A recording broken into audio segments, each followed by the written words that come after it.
సపోర్ట్గా వచ్చింది, మాట్లాడవలసిందిగా కోరుతున్నాను. థ్యాంక్ యూ అన్న. ముందుగా అందరికీ నమస్కారం. నాగేశ్వర్ సార్ గురించి చెప్పాలంటే విమర్శను కూడా సహృదయతోటి సున్నితంగా చెప్పే వ్యక్తి. అసలు తెలంగాణలో అంటే ఇట్టిట్ట కదిలి ఇట్లా పిడికిలెత్తి మాట్లాడే మనుషులం మనం. కానీ ఆయన ఇంటర్వ్యూలు నేను చూస్తుంటా కదా, కనీసం ఏళ్ళు కూడా ఇట్లా చూపించి మాట్లాడారు ఆయన. అట్లాంటి వ్యక్తిత్వం ఉన్న మనిషిని, ఎవరిని నొప్పించకుండా విమర్శించే మనిషిని ఈరోజు కేసుల పేరిట, పోస్టర్ల పేరిట డైరెక్టు మీ ఐడిలో ఆయన మీద జెండాలతో పోస్టర్లు పెట్టి ఇబ్బంది పెడుతున్నారు. తెలంగాణ బిడ్డలమంతా ఈరోజు నిరుద్యోగులం, విద్యార్థులం, ఉద్యమకారులం అందరం కలిసి ఈరోజు ఆయనకు మద్దతు తెలుపుతున్నాం. ఈ కేసులను ఖండిస్తున్నాం. ఇంకొకటి నాకైతే డౌటు, నిజంగా పోలీసులు అక్కడ వాళ్ళ ఇంటి చుట్టుముట్టున్న పోలీసులు తెలంగాణ పోలీసులేనా, ఆంధ్రోళ్ళ, తెలంగాణలోనా అని నాకు డౌటు. వీళ్ళు రక్షిస్తున్నారా లేకపోతే ఎప్పుడప్ప చెప్దామా అని చూస్తున్నారా? నాకు అది కూడా డౌట్ వస్తుంది. ఎందుకంటే సగానికి సగం పోలీసు వాళ్ళు మన ఆంధ్రోలే ఉన్నారు, తెలంగాణ వాళ్ళు తక్కువ ఉన్నారు, ఆంధ్ర పోలీసులే ఎక్కువ ఉన్నారు. అక్కడ వచ్చేటప్పుడు ఒక మనిషిని అరెస్ట్ చేయాలంటే తెలంగాణకి ఇద్దరే వస్తారు. ఏ బలం తీసుకొని ఇక్కడికి ఇద్దరే వస్తారు? ఎంత ధైర్యం ఉంటే ఇద్దరే వచ్చి ఒక మేధావిని అరెస్ట్ చేసే ప్రయత్నాలు చేస్తారు. ఇంకొకటి తమ్ముడు, నేను అప్పుడే చెప్పిన పవన్ కళ్యాణ్ గారు, ఇది తమ్ముడు సినిమా కాదు, నువ్వు ఎప్పటికైనా తమ్ముడివే తెలంగాణకి.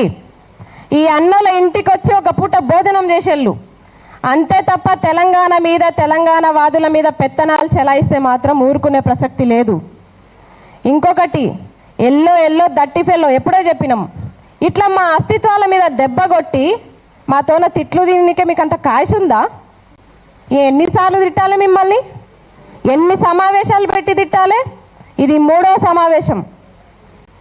మీడియా మిత్రుల పైన ఇట్లే దాడులు, కేవీఆర్ అన్న పైన ఇట్లే దాడులు, ఇప్పుడు ఆఖరికి సార్ మీద.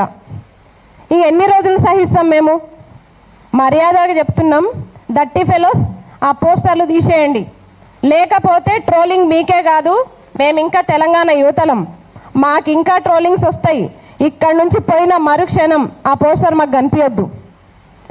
ప్రశ్నిస్తే జెండాలు కప్పుతారు, ప్రశ్నిస్తే కండువాలు కప్పుతారు. అంటే ప్రశ్న అనేది కండువాలకు కట్టుబడి ఉండేది అనుకుంటున్నారా? ఏమనుకుంటున్నారు అసలు? తమ్ముడు పవన్ కళ్యాణ్, తెలంగాణలో కూడా మీ జనసేన ఉంది. మరి ఈరోజు వాళ్ళు ఏం చేస్తున్నారో తెలియదు. తెలంగాణలో ఉన్న పార్టీలే కొట్టుకొని వస్తున్నారు. మీ పార్టీ అవసరం లేదు మాకు. ఒక హీరోగా తెలంగాణలో మిమ్మల్ని ఆదరిస్తాం, ఒక అన్నగా ఆదరిస్తాం. కానీ మీరు ఇట్లా మా మీదనే ప్రత్యక్ష దాడులు చేస్తే మాత్రం సహించం. ఇంకెన్ని రోజులు ఇట్లా దాడులు చేస్తారు? నిజంగా సెక్యూరిటీ వీళ్ళంతా పోలీసులు సగానికి సగం ఆంధ్రోళ్ళే ఉన్నారు. నేను ఖచ్చితంగా చెప్తా, ఖచ్చితంగా ఆంధ్రోళ్ళే. ఒక 2-3 మన తెలంగాణ వాళ్ళు ఉంటారు. అట్లా ఉంది పరిస్థితి. కాబట్టి యావత్ తెలంగాణ అంతా కూడా మన అస్తిత్వం పైన దాడి జరిగితే మాత్రం ఎవ్వరు కూడా సహించబోం, ఖచ్చితంగా ప్రశ్నిస్తాం. నాకు ఇంత మంచి అవకాశం ఇచ్చినందుకు పృథ్వన్న గారికి ప్రత్యేకంగా ధన్యవాదాలు. Thank you Asma. Dirty fellows, ugly thoughts. ఇందుకని నచ్చింది ఏంటంటే తమ్ముడు పవన్ కళ్యాణ్. ఎస్, తమ్ముడే, తన ముంగట తమ్ముడే. వాస్తవంగా కూడా తన ఉద్యమ అనుభవం ముంగట ఈ రంగులు వేసుకొని తిరిగేటోళ్ళు డెఫినెట్గా వాళ్ళు తమ్ములే. పర్ఫెక్ట్ చెప్పినావు. ఇప్పుడు మా శంకర్, జాన్లీ శంకర్ని మాట్లాడాల్సింది కోరుతున్నాం. అందరికీ నమస్తే అండి. సో ఈ రౌండ్ టేబుల్ సమావేశం నిర్వహిస్తున్నటువంటి తెలంగాణ క్రాంతిదళ్ మన పృథ్వీరాజ్ అన్నకి ప్రత్యేక ధన్యవాదాలు. యాక్చువల్గా మనం ఇక్కడ అంతా డిస్కషన్ కూడా టీడీపీ గురించి, జనసేన గురించి, వాళ్ళు చేస్తున్న ట్రోల్స్ గురించి మాట్లాడుతున్నాం. కానీ దీని సూత్రధారులు, దీని వెనకాల ఉండి నడిపించేది మొత్తం బీజేపీ. ఈ విషయాన్ని మనం మర్చిపోతున్నాం. ఎందుకు అంటే ఒకసారి మనము నాగేశ్వర్ సార్ వీడియోస్ అన్నీ కూడా చూసినప్పుడు వాస్తవానికి చాలా దగ్గరగా ఉంటాయి. జాతీయ రాజకీయాల గురించి మాట్లాడినప్పుడు ఒకసారి మీరు చూడండి, 10 నిమిషాలు 5 నిమిషాలు ఉన్నటువంటి వీడియోలు కూడా 15 నిమిషాలు ఉన్నటువంటి వీడియోలు కూడా వేల వ్యూస్ పోతాయి, లక్షల వ్యూస్ పోతాయి. ఎందుకంటే బీజేపీ అనేది ఎలాంటి ఫేక్ ప్రాపగండాని ఏ రకంగా వాళ్ళు జనం మీద ఒక వాట్సాప్ యూనివర్సిటీ ద్వారా ఏ రకంగా రుద్దుతారో అవన్నీ కూడా పటాపంచలు చేసేటువంటి ఒక మనకు ఎప్పటికప్పుడు జ్ఞానం పంచేటువంటి ఒక ఛానల్ లెక్క నేను దాన్ని చూస్తూ ఉంటాను. ఏదైనా బీజేపీకి సంబంధించినటువంటి ఫ్యాక్ట్ చెక్ మనం చేసుకోవాలనుకున్నప్పుడు నేను అందులోకి వెళ్తాం, చూస్తాం, కొన్ని క్రాస్ చెక్ చేసుకుంటాం, తర్వాత మనం గూగుల్ చేస్తాం, ఇప్పుడు చాట్ జీపీటీ చేస్తున్నాం, ఇంకా రకరకాలుగా చూస్తూ ఉంటాం. సో అంత అక్యురేట్గా ఎప్పుడెప్పుడో 1947 విషయాలను కూడా తీసుకొచ్చి క్రోడీకరించి చెప్తూ ఉంటారు. బీజేపీ పుట్టుప్రతురాలు, కాంగ్రెస్ పార్టీ పుట్టుప్రతురాలు అన్నీ కూడా క్రోడీకరించి చెప్తూ ఉంటారు. దాంట్లో మనకు కొన్ని వాస్తవాలు తెలుస్తాయి, తెలియని కూడా తెలుస్తాయి. ఇప్పుడు మేము వారి నుంచి మేము నేర్చుకునేది, సరే వీళ్ళంతా ప్రొఫెసర్లు, పెద్ద పెద్ద వేదికల మీద స్పీచ్లు ఇచ్చినటువంటి వాళ్ళు చాలా స్మూత్గా సుకుమారంగా మాట్లాడతారు. కానీ మేమంతా ఈ తరం యువకులం కొంత గట్టిగా కచ్చిగా, మన ఇంతకుముందు సీనానే చెప్తా ఉన్నాడు, మేము చెప్తే కొంచెం కొట్టినట్టే ఉంటుంది. బేసిక్గా తెలంగాణలో మాట్లాడితే కొంత కచ్చిగా ఉంటుంది, మనం మాట్లాడితే ఇంకా ఎక్కువ కొట్టినట్టు ఉంటుంది. సో కాబట్టి వారి నుంచి మేము సబ్జెక్ట్ తీసుకుంటాం, మేము ఒక మరిగే రక్తంతో మేము విషయాలని విడమర్చి చెప్తాం. సరే ఇవాళ ప్రొఫెసర్ నాగేశ్వర్ గారిని కేసులు పెట్టి, ఆ కాకినాడలో 2 కేసులు పెట్టి వస్తాపు నేను చూసుకుంటూ వచ్చిన, ఆ సెక్షన్లు అవన్నీ కూడా చూసుకుంటూ వచ్చిన. ఒకటేదో నాన్ బెయిలబుల్ పెట్టి ఎలాంటి వారెంట్ లేకుండా అరెస్ట్ చేసుకోపోవచ్చు అని చెప్పేసి ఒక సెక్షన్ ఏదో పెట్టిరు. నేను అనుకుంటా ఉన్నా ఆయనను ముట్టుకోవాల్సి ఉండే, పోలీసు వాళ్ళు నిన్ననో మననో వచ్చి ముట్టుకోవాల్సి ఉండే. ముట్టుకుంటే ఏమవుతుందో తెలంగాణ సమాజం చూస్తుండే. నేను వస్తుంటే, ఈ మీటింగ్కి వస్తుంటే కూడా ఈ టీడీపీకి సంబంధించినటువంటి ఒక బ్యాచ్ ఉంటుంది, నాకు బాగా మిత్రులు టీడీపీ వాళ్ళు, ఎందుకంటే నేను కూడా చాలాసార్లు ట్రోల్ గురైన వాళ్ళ ద్వారా. నాకు ఒక ట్వీట్ కనపడ్డది, నేనంట పోలీసులు అంట నాగేశ్వర్ గారి ఇంటికి ఈ 10 టీవీ షేర్లకు సంబంధించి దేనికోసం పోయి అరెస్ట్ చేసేందుకు పోయారంట. ఒక ఫేక్ ప్రాపగండాని ఒక నెరేషన్ బిల్డ్ చేసారు. ఆయన ప్రొఫెసర్గా ఉన్నప్పుడు ఇట్లా అయింది, అట్లా అయింది అని చెప్పేసి ఒక నెగిటివ్ ప్రచారాన్ని, క్యారెక్టర్ని బ్లేమ్ చేయడం కోసం. అంటే ఏంటి ఇది?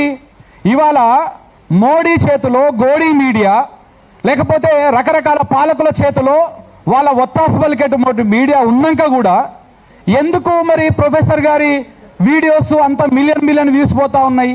దేనికోసం పోతా ఉన్నాయి? ఎందుకంటే అక్యురేట్గా ఉన్నది కాబట్టి.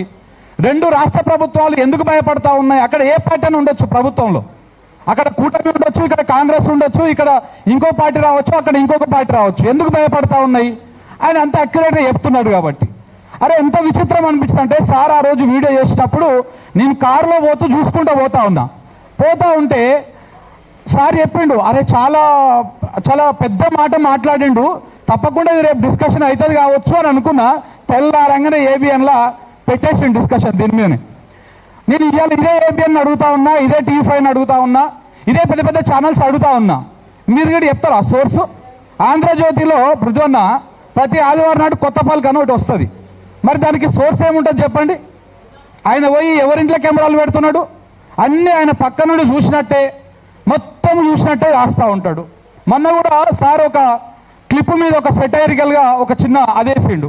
అదే చంద్రబాబు నాయుడు ఎమ్మెల్యేలు అందరినీ వరుస పెట్టి క్లాస్ తీసుకున్నాడు, ఇక మీ కుప్పికంతులు నా దగ్గర నడవవు అని చెప్పేసి చెప్పినట్టు ఆంధ్రజ్యోతిలో కథనం రాసిరు. మరి దానికి సోర్స్ ఏమున్నది? సో కాబట్టి మీ ఛానళ్ళని, మీ సంస్థలని ప్రజలు విశ్వసించడం మానేసిరు. కాబట్టి ఒక విశ్వసనీయత కలిగినటువంటి వ్యక్తుల మీద ఒక బురద ఊసి, ఏదో ఒక రంగేసి, సిగ్గనిపిస్తలేదా? ఒక అఫీషియల్ పార్టీ అఫీషియల్ హ్యాండిల్లో మెడల కండువాలేసి పెట్టేస్తే ఆయన విలువ ఏమైనా తగ్గుతుందా, లేకపోతే ఇంకేమైనా అది అవుతుందా? ఇంకా మేము చాలా చాలా ఆచితూచి వ్యవహారం చేస్తూ ఉన్నాం. గతంలో ఇదే క్రాంతి దళ నిర్వహించినటువంటి రౌండ్ టేబుల్ సమావేశాల్లో కూడా మేము పిలుపునిచ్చినాం, తప్పకుండా మీరు ఇట్లనే చేసుకుంటూ పోయిరనుకో క్విట్ తెలంగాణ మూమెంట్ వస్తుంది అని చెప్పేసి. ఇవాళ మేము ఓన్లీ ఇక్కడ వరకే ఆగిపోతా ఉన్నాం, నిరసన తెలపడం వరకు, మాట్లాడడం వరకే. మీ ఆస్తులు, మీ ఇండ్లు అన్నీ కూడా మీరు తట్టాబుట్ట వదులుకొని పోవాల్సినటువంటి పరిస్థితులు తీసుకురావద్దని మేము కోరుకుంటా ఉన్నాం. ఇది 2వసారి కదా.